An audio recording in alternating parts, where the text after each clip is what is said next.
రే నాన్నకి యాక్సిడెంట్ అయిన సంగతి ఎందుకు చెప్పలేదు? ఏయ్ నీ నాన్నే నీకు చెప్పొద్దని చెప్పాడే. ఓ నాన్న అయితే నా నాన్న నీకేం కాడు కదా?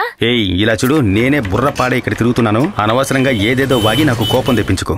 వద్దు, నా నాన్నని నీ నాన్నలాగా చూసుకుంటావు అనుకున్నాను. ఇప్పుడే అర్థమవుతుంది మీ పనుల కోసం మా నాన్నని వాడుకుంటున్నారని. స్వాతి, కృష్ణానా రేపు జాబుకు వెళ్ళాలి, ఆ విషయం ఏంటో కనుక్కో. బైక్ కోసం వెళ్ళాడు, ఏమైందో తెలియలేదమ్మా. పనికి రాని వాళ్ళ పని గురించి నేనెందుకు అడగాలి? అవసరమైన వాళ్ళే అడుక్కోండి. ఇదొక మెంటల్ కేసు. తన నాన్నని నా నాన్న అనుకోవాలంట మావా. గొడవ పడ్డానికి కారణం దొరికితే చాలు ఫోన్ చేస్తుంది. రాఘవన్నని నీకు నాన్నలా భలే ఉంది. అలా కాదురా, రాఘవన్న చాలా చోట్ల సెక్యూరిటీ పని చేశారు కదా, అందుకే మనోడు కొంచెం డౌట్ వచ్చి ఉంటుంది. అంతే కదరా? రఫీక్, మెంటల్లా మాట్లాడకుండా తర్వాత ఏం చేయాలో ఆలోచించావరా? లేదంటే మనతో పాటు ఆ రాఘవన్న కూడా లేనిపోని సమస్యలు వస్తాయిరా. ఇంకేం చేస్తావరా? మనకి తెలిసిన అన్ని చోట్ల వెతికేసాం. అదే జీవన 3 రోజుల తర్వాత బండిస్తాను కదా, ఇంకేం కావాలరా? 3 రోజుల తర్వాత బండిస్తే నేను ఎక్కడ పెట్టుకోవాలరా? రే నా మీద కోపడితే ఏంట్రా ఉపయోగం? మాట్లాడరా.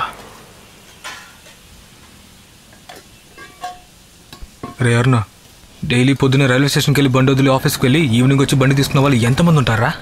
కొన్ని బండ్లు అయితే వారం వరకు అక్కడే ఉంటాయి కదరా? అవును. అయితే అక్కడేదో ఒక బండి దొరికితే 3 రోజుల సమస్య తగ్గుతుంది కదరా మనకి. దొంగతనం చేయమనా? దొంగతనమా? తప్పురా. ఒక 3 రోజులకి చిన్న అడ్జస్ట్మెంట్ అంతేరా. ఏం అడ్జస్ట్మెంట్? ఏ అడ్జస్ట్మెంట్లు చేయడం కుదరదు. నా నెత్తి మీద నన్నే దుమ్ము పోసుకోమంటావా? ఇది ఏమి పనికి మాలిన ఇడ్లీలు అమ్ముకునేది కాదు, సెంట్రల్ గవర్నమెంట్ ఉద్యోగం. రేయ్ ఆ ఫోన్ కనుక ఇవ్వకపోతే వాసు మన దగ్గర గొడవ పడతారా? రేయ్ ఏంట్రా గొడవ? ఈ సమస్యకి ఎవరు కారణమో వాళ్ళనే చూసుకోమను. ఇలా చూడు, వాసు అన్న నన్ను మాత్రం ఏమీ అనడు. ఓ అయితే సరే, అంతే కదరా? అవును కరెక్ట్. వీడికి వాడికి ఏంట్రా సంబంధం? వీడు ఏ తప్పు చేయలేదుగా, మన వాళ్ళు అనవసరంగా ఎందుకు దెబ్బలు తిందాం?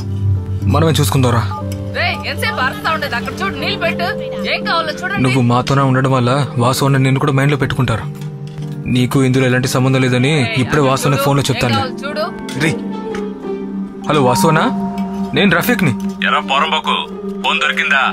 అది కాదన్నా, ఒక విషయం చెప్దామనే మీకు ఫోన్ చేశాను.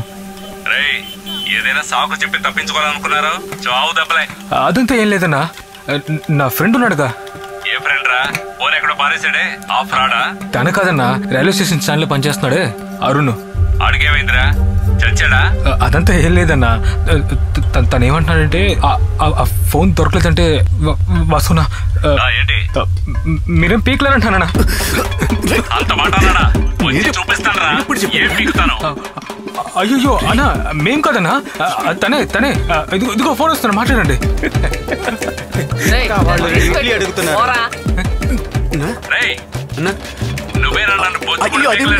నేను ఆ మాట అనలేదన్నా.